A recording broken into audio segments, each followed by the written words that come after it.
Ever sit down with your sketchbook, stare at the blank page, and think, I have no idea what to draw? I've been there. The empty page used to feel so intimidating until I started experimenting with ways to make creating feel easier and more fun. Now I have a set of go-to experiments and exercises to keep me inspired. And today I'm sharing 12 creative ways for you to fill your sketchbook with ease. Let's get started.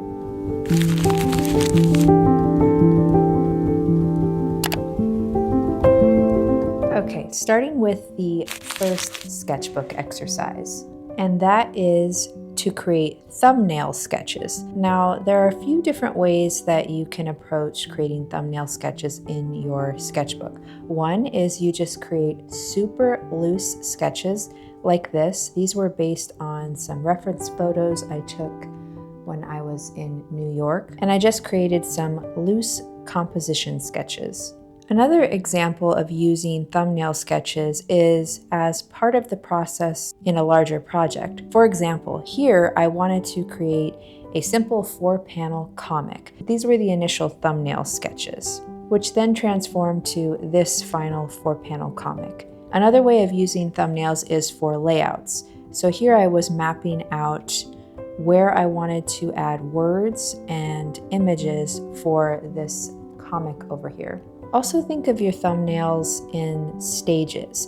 So this is a very preliminary sketchbook where I'm just thinking about the layout of something that I'm creating. And then down here, I'm starting to sketch out the actual compositions and playing around with line weight, where I want to add text. And you can see how that contributes to the final comic over here. These are some more layout thumbnail sketches. I'll share how the final turned out, which I created in Procreate on the iPad. Same here, this is a simple 4-page diary comic, and these were the preliminary sketches that I sketched out really quickly in my sketchbook, and then I finalized in Procreate.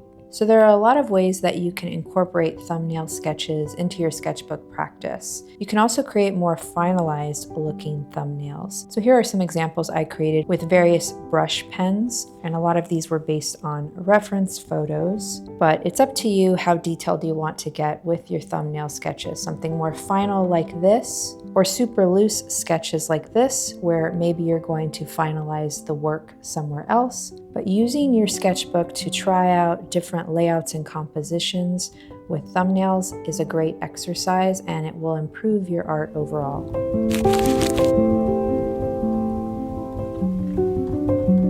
Another way to fill your sketchbook is with mini comics or story panels. Here's an example of a simple 4-panel comic titled Morning Coffee. So you can really get creative with this and create a simple story out of absolutely anything. It could be a simple moment like this where I'm walking someone through a simple morning moment of waking up, making your coffee, and then enjoying it. Or it can be a super complex scene where you're jumping between 4 dramatically different scenes. Another example is to take maybe one of your favorite movies and distill it down to 4 specific moments that really capture the spirit of the movie. So for this one, I chose Titanic. For the first panel, I showed the moment that Jack saw Rose for the first time. And then for the second one of the most iconic scenes from the movie, I felt like this was a great one to show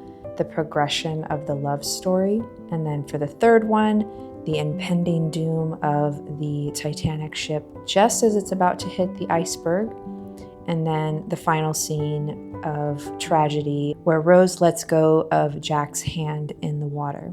Doing this is a great exercise because you really have to think hard about what are the most important elements of a story, and then how do you want to show those visually.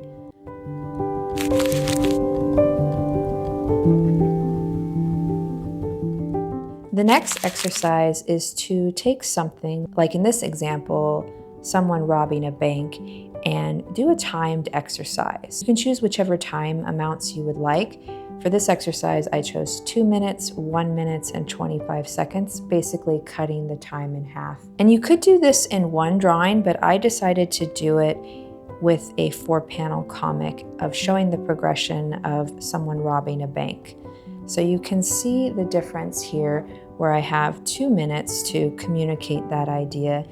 And then when we get down here to 1 minute and 25 seconds, the drawings are much more looser, harder to make out, but you can still make out what's happening here. Similar to the last sketchbook exercise, this is great for training yourself in using sketching as a means of communication. This is challenging because you do feel a rush as you are trying to sketch something, especially when you get down to 25 seconds, but it's a great exercise that I would challenge you to try.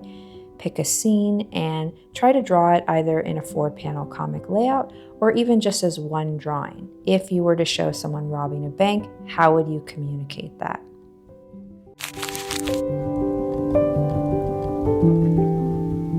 The next tip for how to fill your sketchbook is to think of some of your favorite objects and fill a sketchbook page with them. Now you could do this with multiple objects. You can choose various things that you like, but in this example, I'm taking one item, books. I love books, and I'm filling the page with different types of books, whether it's different angles, an open book, the spines, someone reading, just different ways of interpreting that subject. Here's another example. Maybe you love plants, so I filled the entire page with one subject. If you do fill a page with one subject, you'll also be experimenting with different ways that you can draw it, whether that's trying out different art supplies, like I use a brush pen on a lot of these, or it's different angles. You'll learn how to draw that thing in different ways.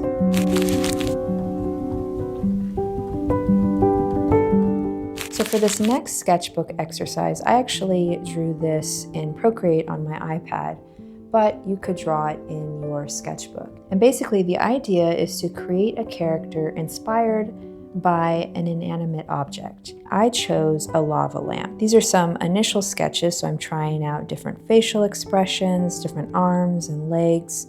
And then down here I started to refine it and create a cleaner, sketched out version. You could do the same in your sketchbook. Choose any object, maybe something you really like, and how would it look if you turned that into a character?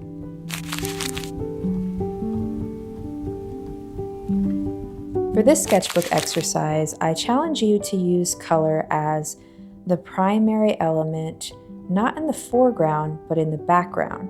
So in this example of a bunch of light bulb drawings, I'm using yellow to fill the background. And this really makes the black line drawings stand out. But there's also other ways that you could incorporate the same idea if you didn't want to use quite as much color. Here's another example where color is used in the background, but on a much smaller scale.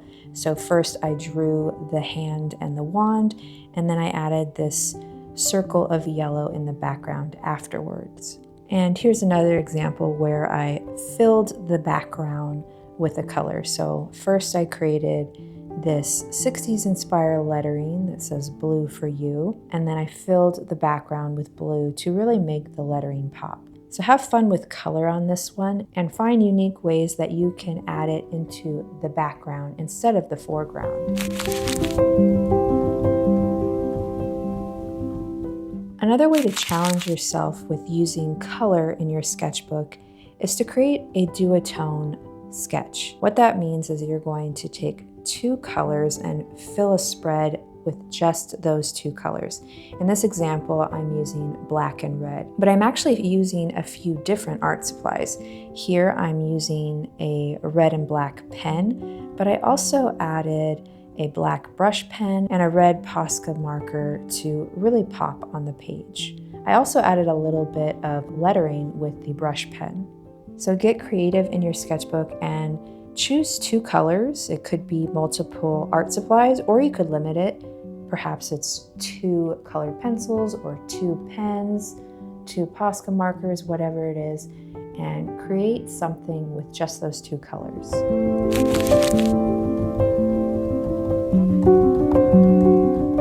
This exercise is one of my favorites. I love lettering. And this might be something that you don't draw in your sketchbook right now, and it could be a challenge for you. If you're new to lettering, what I would recommend is finding something you really like, an inspiration image on Pinterest, and then using that as inspiration to create something. You could also play around with different types of art supplies. Here I use Posca markers, which really pop on this tan sketchbook. And there's so many different styles you can do. Script lettering, something more reminiscent of brush lettering. You can even focus on just one letter. So here I use the letter A, but I drew it in many different styles. And when you do this, it can create a really cool looking composition. Whether you keep it all the same color or experiment, it creates a fun page in your sketchbook. You can also keep a page focused on one color. So here I'm playing around with different type styles, but all of them are in orange. Same with this example, but in purple. So if you've never drawn lettering, I challenge you to try it out, whether you're focusing on one letter, a phrase, filling a page with different types of lettering compositions. I challenge you to try it out and add it to your sketchbook.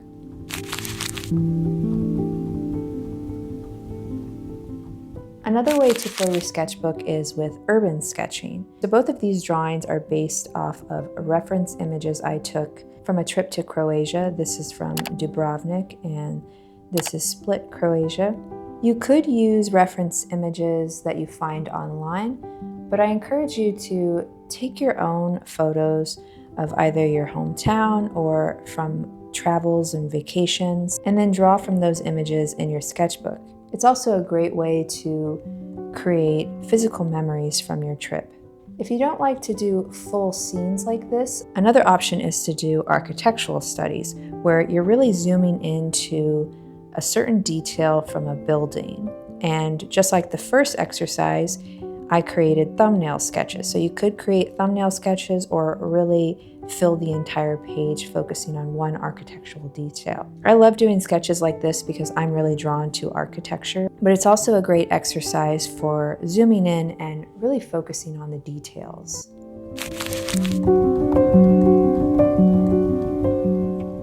For this next sketchbook exercise, try doing a mixed media collage. And there's many ways that you can do this. This sketchbook of mine is primarily collage versus drawings, but I think it's great to add a little bit of collage to your sketchbook here and there. This is an example of blackout poetry. I actually have a video of how to do this on my channel, which I will link in the description below. So you can try adding something like that to your sketchbook. You could use newspaper clippings, different types of paper textures, and add little doodles on top of it. Or you could just paste in things that you love. So these were some comics from a newspaper and I really liked them, so I wanted to add them to my sketchbook.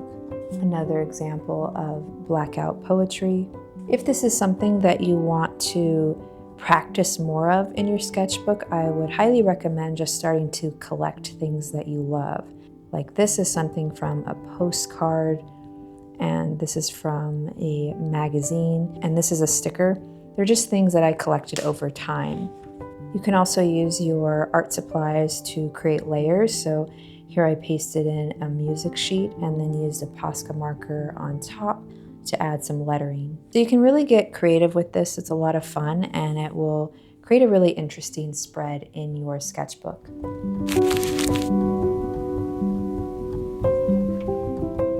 This technique is all about adding a unique texture to your drawings.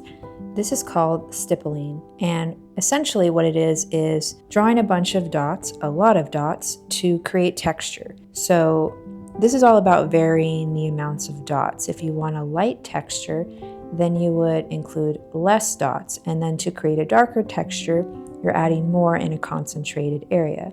This can create a really cool effect on your drawings, but it is time intensive and it can be a little taxing on your hand or wrist because basically you're just tapping on the paper thousands of times to create dots. This is another example of using stippling. So I'm using two different art supplies here, a Tombow brush marker and then a fine liner pen, but you can see it adds a nice texture to add stippling. So try this out in your sketchbook as a way to add texture to some of your drawings. This is another way to use stippling to add texture to a drawing.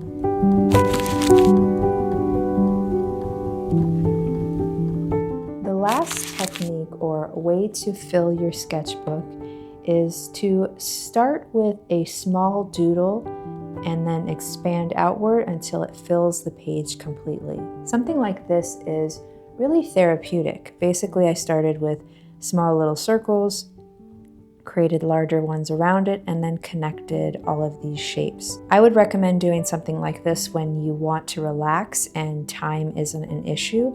Maybe play some relaxing music in the background, light a candle, and just let your mind wander as you create shapes. Another way to execute on that same idea is something like this. Here I have a very graphic drawing of lips, and then I use the same idea of filling the page with lines and shapes in the background. I love how this turned out. Creating texture with lines or shape in the backgrounds of your drawings can really create some cool compositions. So try something like this out in your sketchbook, whether it's in the background of something else you drew or it's the main focal point of the page. Which one of these sketchbook exercises are you most excited to try out first? Let me know in a comment below or share one of yours. And if you're interested in checking out more of my sketchbooks, then check out one of these videos next.